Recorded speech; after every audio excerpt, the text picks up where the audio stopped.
The late afternoon sun cast long shadows across the Montana Wilderness Rehabilitation Center as Dr. Elena Vasquez approached the isolation enclosure with growing concern.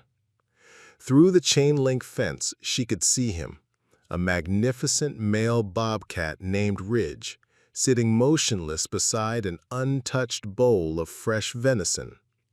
His amber eyes stared past the fence toward the gravel road beyond, as if waiting for something that would never come. "Day 4, Elena whispered into her voice recorder, her breath visible in the crisp mountain air. "Ridge hasn't eaten a single bite since we brought him in. His body condition is deteriorating rapidly, and I'm running out of options." She paused, watching the spotted cat's ears twitch at the sound of an approaching vehicle. "In 15 years of wildlife rehabilitation, I've never encountered behavior like this. It's as if he's mourning." The bobcat had been found 3 days earlier beside Highway 287, sitting vigil next to the body of what appeared to be a homeless veteran. Local authorities had assumed the wild cat was scavenging, but something about the scene had troubled the responding officer. The bobcat hadn't fled when humans approached. Instead, he had simply sat there, occasionally touching the man's worn military jacket with his paw, making soft chirping sounds that wildlife experts had never documented in bobcats before. Now, in the safety of the rehabilitation center, Ridge displayed the same haunting behavior. He ignored every attempt at feeding, refused to explore his spacious enclosure, and spent hours staring toward the access road with an intensity that made Elena's heart ache. His thick winter coat, once pristine, now appeared dull and unkempt. The spark of wildness that should have burned in his eyes seemed to have dimmed to barely glowing embers. Dr. Vasquez had consulted with animal behaviorists across the country, but none could explain Ridge's refusal to eat or his apparent emotional distress. Wild bobcats didn't form attachments to humans. They certainly didn't go on hunger strikes. Yet here was Ridge defying every scientific understanding of feline behavior, slowly wasting away as if his will to live had died alongside that unknown veteran on the cold Montana asphalt. As Elena watched through the fence, Ridge lifted his head toward the sound of boots on gravel. Someone was walking up the long driveway to the center. Someone whose arrival would change everything they thought they knew about the unbreakable bonds that could form between the wildest of creatures and the most broken of souls. The mystery of Ridge's behavior deepened with each passing hour. Wildlife experts from 3 different universities had reviewed the footage from the highway incident, but none could provide answers. Dr. Vasquez replayed the dashcam video for the 20th time, studying every frame. The bobcat had been sitting so close to the deceased man that their bodies were almost touching, an impossible scenario in nature where wildcats maintain strict distance from humans, living or dead. What haunted Elena most was the sound Ridge had been making when officers first arrived. The recording captured a low, rhythmic vocalization that resembled neither the typical bobcat's growl nor their mating calls. It was something entirely different, almost like a lullaby or perhaps a funeral dirge. Wildlife phonetic specialists had analyzed the audio, confirming that these vocalizations had never been documented in bobcat research literature. The deceased veteran had carried no identification, only a tattered military dog tag that read J. Mitchell and a discharge date from 15 years ago. His belongings consisted of a worn sleeping bag, a few cans of food, and a leather journal filled with entries about surviving in the wilderness. The final entry, dated just 2 days before his death, mentioned an unexpected companion who had been sharing his camps for several weeks. Ridge's physical condition continued to deteriorate despite Elena's best efforts. She had tried every feeding technique in her arsenal: live prey, different meat preparations, even fish from the nearby creek. The bobcat would approach the food, sniff it carefully, then retreat to his vigil position by the fence. His ribs were beginning to show through his thick coat, and his movements had become noticeably slower. Local authorities had launched an investigation into the veteran's identity and circumstances, but their resources were limited. The area where he had been found was known to be frequented by homeless individuals seeking shelter in the wilderness, but none of the regular outreach workers recognized the description. It was as if Jay Mitchell had been living completely off the grid, with only a wild bobcat as his companion. Preparing and narrating this type of story took us long efforts and hard work, so if you are enjoying the story, please consider subscribing to our channel. Dr. Vasquez faced an impossible dilemma. Ridge needed medical intervention soon, or his hunger strike would become irreversible. But how do you force-feed a wild animal without destroying the very spirit you're trying to save?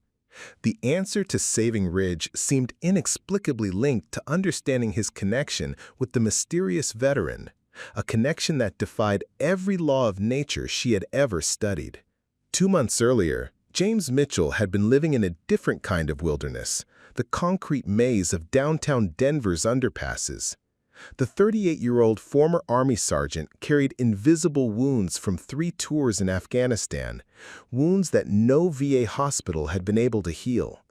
The nightmares came every time he closed his eyes, flooding his mind with the sounds of explosions and the faces of soldiers who hadn't made it home. James had tried everything the system offered: therapy sessions where he sat silent for 50 minutes, medications that dulled his mind without touching his pain, and support groups where well-meaning counselors spoke about healing while having never held a dying friend in their arms. The city streets offered no peace, only more chaos that triggered memories he desperately wanted to forget. One particularly brutal winter night, after another failed attempt at staying in a shelter where the crowds and noise made sleep impossible, James made a decision that probably saved his life.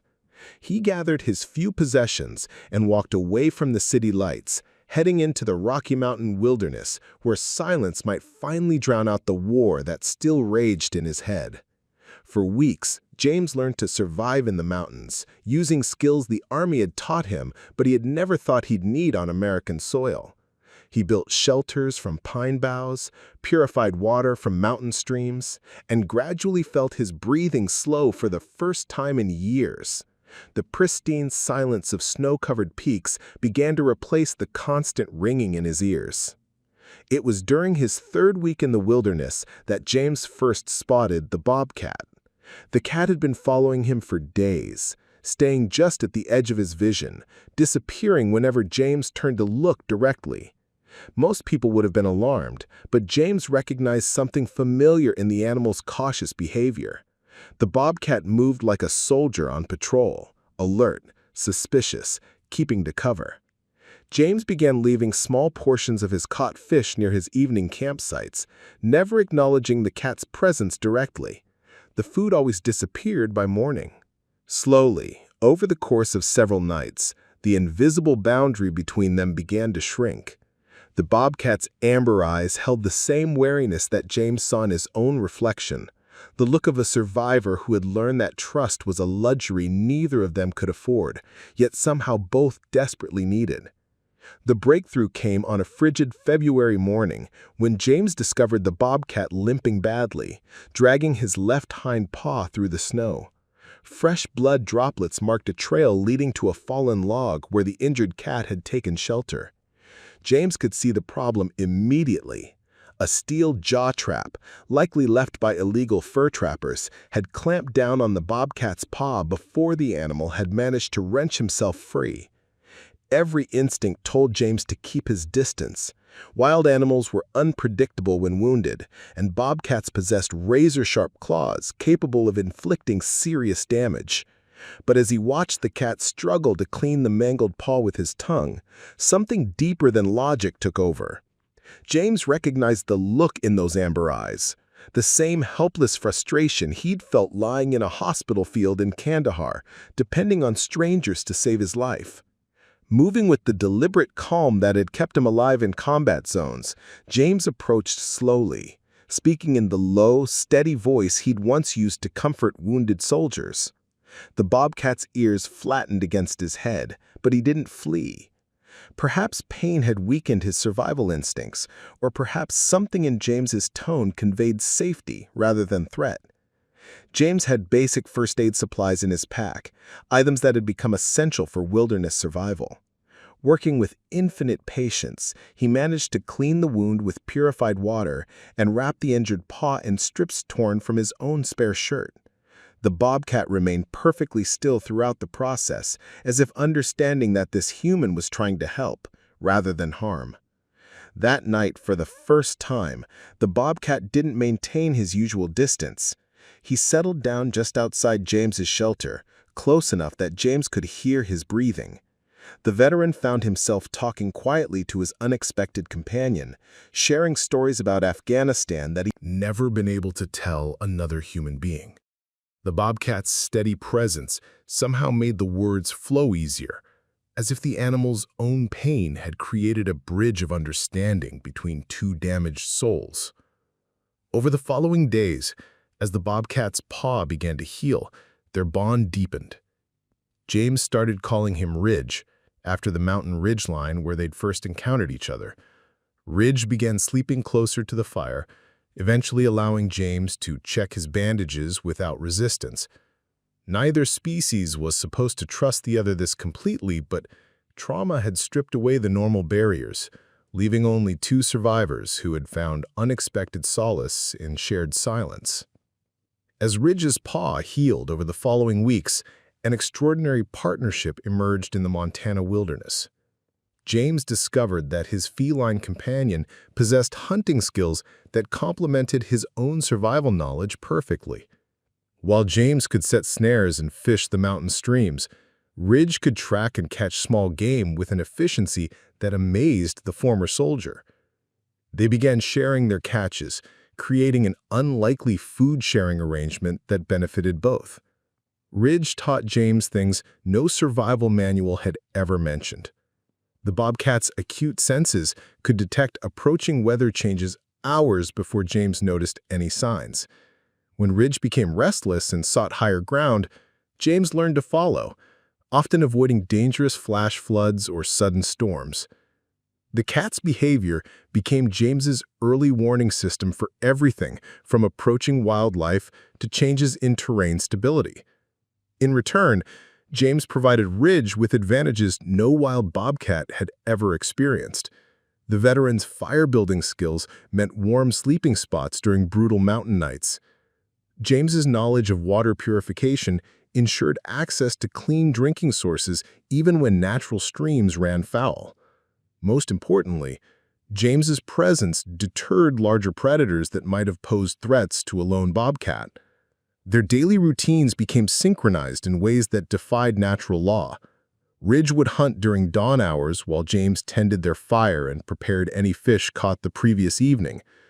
Midday found them resting together in whatever shelter James had constructed, with Ridge often grooming himself while James wrote in his journal. Evenings meant shared meals and quiet companionship as stars emerged over the mountain peaks. James began sleeping better than he had in years. Ridge's presence somehow quieted the nightmares that had plagued him since returning from combat. The steady rhythm of the cat's breathing beside him provided a kind of natural meditation that no therapist had ever achieved. When anxiety attacks struck during the day, Ridge seemed to sense the change in James's behavior, moving closer and purring softly until the veteran's breathing returned to normal. The healing worked both ways. Ridge's natural wildness began to return as his trust in James deepened. The bobcat's injured paw regained full strength, and his hunting prowess improved with the confidence that comes from having a reliable partner. His coat grew thick and lustrous, and the wariness in his amber eyes gradually gave way to something that looked remarkably like contentment. Neither of them realized how profoundly they had changed each other. or how desperately they would both fight to preserve this impossible bond when the outside world inevitably intruded on their mountain sanctuary. Spring brought unwelcome changes to their mountain sanctuary. Melting snow revealed evidence of increased human activity in the area. Fresh tire tracks, discarded camping gear, and the distant sound of helicopters conducting search patterns. James recognized the signs immediately. Someone was looking for him, and their peaceful isolation was about to end. The catalyst came in the form of a concerned neighbor who had reported seeing a homeless man with a dangerous wild animal near popular hiking trails. Local wildlife authorities received multiple calls about an aggressive bobcat that showed no fear of humans, prompting an official investigation. James caught glimpses of uniformed officers with tranquilizer equipment moving through the forest, systematically searching the areas where he and Ridge had been living. James faced an impossible choice that kept him awake for 3 straight nights. He could lead Ridge deeper into the wilderness, away from human contact, but winter had depleted his supplies and his health was deteriorating. The harsh mountain life had taken its toll. He'd lost significant weight, developed a persistent cough, and his old war injuries ached constantly in the cold. Continuing to live off the grid might mean survival for Ridge, but it could very well mean death for James. The alternative was equally devastating. Returning to civilization would likely mean permanent separation from Ridge. Wildlife authorities would never allow a homeless veteran to keep a wild bobcat, regardless of their extraordinary bond. Ridge would be relocated to a facility where his wildness might be preserved, but where he would never again experience the partnership that had transformed them both. The decision was made for them on a gray April morning when James collapsed while gathering firewood. His persistent cough had developed into something more serious, and fever left him barely conscious beside their dying campfire. Ridge stayed with him throughout that terrifying day, occasionally leaving to drink from a nearby stream, but always returning to press his warm body against James's shivering frame. As night fell and James's condition worsened, Ridge made a choice that would have been unthinkable just months earlier. The bobcat began making the loud, distinctive calls that would attract human attention, the same vocalizations he had once used to warn other animals away from their territory. Ridge was calling for help, even though every instinct told him that humans represented danger. The rescue team found them the next morning, James unconscious and Ridge sitting protective guard over his fallen companion, still calling out across the mountain wilderness for someone to save the human who had saved him first. The paramedics arrived expecting to find a standard wilderness rescue, but the scene that greeted them defied all protocol. Ridge refused to leave James's side as the medical team worked, positioning himself between the unconscious veteran and anyone who approached too quickly. The bobcat's behavior was neither aggressive nor fearful. He seemed to understand that these humans were trying to help, but he wasn't about to abandon his post as guardian. Emergency responders had never encountered anything like it. Standard procedure required tranquilizing any wild animal in proximity to a rescue operation, but Ridge's calm vigilance made that seem unnecessarily cruel. The lead paramedic, a 20-year veteran named Carlos Rivera, made a split-second decision that would change everything. He allowed Ridge to ride in the ambulance alongside James, understanding somehow that separating them might cause more trauma than leaving them together. During the 40-minute drive to the regional hospital, something extraordinary happened. James briefly regained consciousness, his fevered eyes immediately searching for Ridge. The moment he spotted the bobcat crouched in the corner of the ambulance, his vital signs stabilized noticeably. Ridge responded by moving closer, resting his head near James's hand. The paramedics watched in amazement as both man and animal seemed to draw strength from each other's presence. Hospital protocol presented immediate challenges. No medical facility was equipped to handle a wild bobcat, and administrators initially insisted that Ridge be removed to animal control. But Dr. Sarah Chen, the attending physician, had served 2 tours as a military medic and recognized something familiar in James's condition. His medical records revealed severe PTSD, multiple hospitalizations for panic attacks, and a history of treatment-resistant depression. Dr. Chen made an unprecedented decision. She contacted Dr. Elena Vasquez at the Wildlife Rehabilitation Center, explaining the unique circumstances and requesting an emergency consultation. Within hours, Elena arrived with portable wildlife handling equipment, but what she found challenged every assumption about wild animal behavior. Bobcat had established himself as James's self-appointed guardian, positioning himself where he could observe both the veteran and anyone entering the room. Hospital staff reported that James's heart rate and breathing remained most stable when Ridge was visible and became agitated whenever the Bobcat was moved out of sight. Elena had studied animal-human bonds for years, but she had never witnessed anything approaching this level of mutual dependence between a wild predator and a human. The medical team faced an impossible situation. James needed extended treatment for pneumonia and malnutrition, but his psychological recovery seemed inexplicably linked to Ridge's continued presence. Dr. Chen's revolutionary decision to allow Ridge supervised visits during James's recovery sparked a medical breakthrough that would reshape understanding of therapeutic animal bonds. Within 48 hours of Ridge's presence being established in a specially modified hospital room, James's vital signs stabilized in ways that traditional medications had never achieved. His nightmares ceased entirely when Ridge slept on a cushion beside his bed, and his anxiety levels dropped to normal ranges for the first time since his military discharge. The unprecedented arrangement attracted attention from researchers across the country. Dr. Michael Torres, a specialist in PTSD treatment from the Denver VA Medical Center, arrived to document what he called the most remarkable case of interspecies therapeutic bonding he had ever encountered. James, previously unable to discuss his trauma with any human therapist, began opening up about his experiences while Ridge rested nearby, as if the Bobcat's presence created a safe space where healing could finally begin. Elena worked tirelessly to create a long-term solution that would keep James and Ridge together. She contacted sanctuary facilities, explored legal pathways for special wildlife permits, and eventually connected with Mountain Haven Veterans Ranch, a progressive facility in Colorado that specialized in alternative PTSD treatments. The ranch's director, himself a combat veteran, immediately understood the significance of what had developed between James and Ridge. 3 months after his rescue, James was approved for residence at Mountain Haven, with Ridge officially designated as a therapeutic wildlife companion under special federal permits that Elena had spent weeks securing.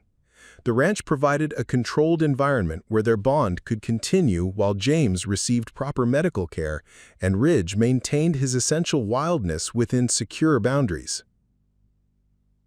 Today, James serves as a wilderness survival instructor for other veterans struggling with PTSD, teaching skills he learned during his months in the mountains with Ridge always nearby.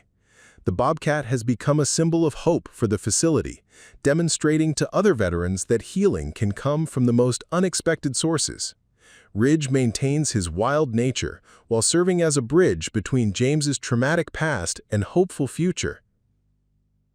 Preparing and narrating this story took us long efforts and hard work, so if you are enjoying the story, please consider subscribing to our channel. Their story has inspired new research into animal-assisted therapy for combat veterans, with several major universities now studying the unique bonds that can form between wild animals and humans who share similar trauma experiences.